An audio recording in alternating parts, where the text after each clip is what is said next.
During the 2024 election campaign, Trump promised to end the forever wars, extricate the US from all of its various foreign military entanglements, and finally put America first.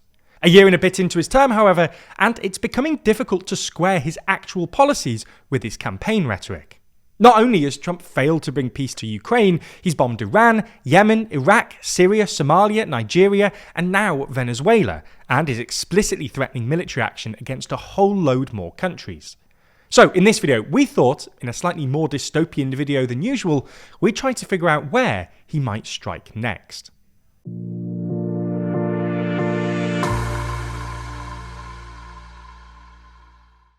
If you love staying informed and want some of the best reporting on YouTube, then subscribe and ring the bell for more. So, the first thing to say is that this video is not at all endorsing Trump's interventionist foreign policy.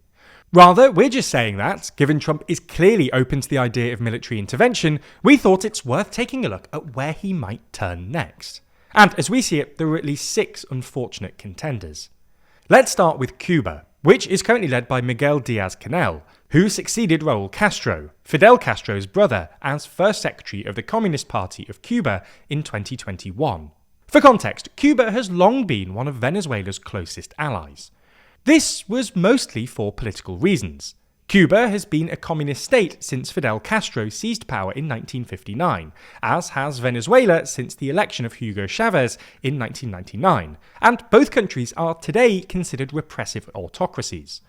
Both governments also have pretty terrible relations with the United States, which has imposed stringent sanctions on both countries. But there was also an economic element to the relationship. Venezuela sent lots of oil to Cuba, which depends on energy imports, and in exchange, Cuba sent thousands of teachers and doctors to Venezuela to assist Maduro's socialist-oriented economic programs, as well as a number of security personnel to help guarantee Maduro's security. Maduro's toppling has left Cuba remarkably vulnerable. Not only were 32 of its security agents killed during the operation, Maduro's toppling has also opened up the possibility that the US could pressure his successor into severing relations with Cuba, which would severely exacerbate the island's pre-existing energy crisis. For context, while precise figures are hard to come by, there's a pretty widespread consensus that Cuba depended on Venezuela for at least 50% of its energy. Recent declines in Venezuelan oil production, which meant less oil for Cuba, were already taking their toll on the Cuban economy, which has suffered from chronic fuel shortages and recurring blackouts since the pandemic. If Trump can force Maduro's successor, presumably Delcy Rodriguez, to halt exports, Cuba's economy could genuinely collapse. Anyway, recent comments by senior officials suggest the US might try to exploit this vulnerability. Trump ominously told reporters a couple of days ago that, quote, Cuba is going to be something we'll end up talking about. While Secretary of State Marco Rubio, himself a second-generation Cuban-American who's long advocated for regime change in Cuba, said at the post-Maduro press conference, quote, if I lived in Havana and was in the government, I'd be concerned. It would also be consistent with Trump's so-called Don Roe doctrine, which apparently entitles the US to intervene against governments it doesn't like in Central and South America. At least, that's how Trump seems to understand it. The second country on our list, and another that might feel threatened by the so-called Don Roe doctrine, is Colombia. Trump isn't a big fan of Colombia's left-wing president Gustavo Petro, and has accused him of not doing enough to stop drug production in Colombia or drug smuggling into the US. Trump took things up a notch on Sunday, however, when he quite explicitly suggested the US could intervene in Colombia, telling reporters Colombia is very sick too, run by a sick man who likes making cocaine and sending it to the United States, and he's not going to be doing it very long. When asked by a reporter whether he might order the US to conduct an operation against Colombia, Trump replied, "It sounds good to me." In response, Colombia's foreign minister warned that Colombia would respond militarily, and Petro said he would personally take up arms. The third country on our list is Mexico. Trump has talked about invading Mexico on multiple occasions over the years, nominally in order to push back Mexico's drug cartels. While it seemed like Mexican President Claudia Sheinbaum had smoothed things over a couple of months ago, last weekend, after Maduro's capture, Trump once again flirted with the idea, telling reporters aboard Air Force One that, while he thought Sheinbaum was a terrific person, the US might nonetheless have to, quote, do something about cartels. The fourth country on our list is Nicaragua. Trump hasn't actually said anything about Nicaragua, But like Venezuela and Cuba, it's a Latin American country run by a left-wing autocrat in Daniel Ortega, who actually played a key role in overthrowing the US-backed dictator Anastasio Somoza way back in the late 70s. And it's thus not hard to imagine Trump trying his hand sometime in the future. The fifth country on our list is Iran.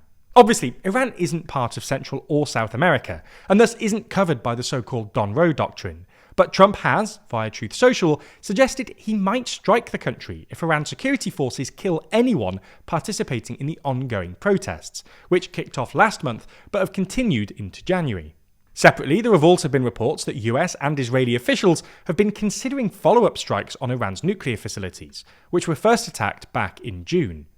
At the time, Trump insisted that the strikes had, quote, obliterated Iran's nuclear facilities.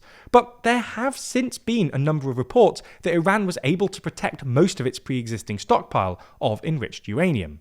The Iranians have also refused UN monitors access to the most sensitive sites, inviting suspicion that the Iranians might be covertly restarting their nuclear program. The sixth and final country on our list is Denmark, or specifically Greenland, which is an autonomous territory within Denmark.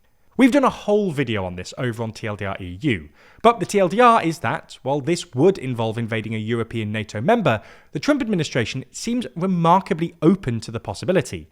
The White House refused to rule out using military force to acquire the territory.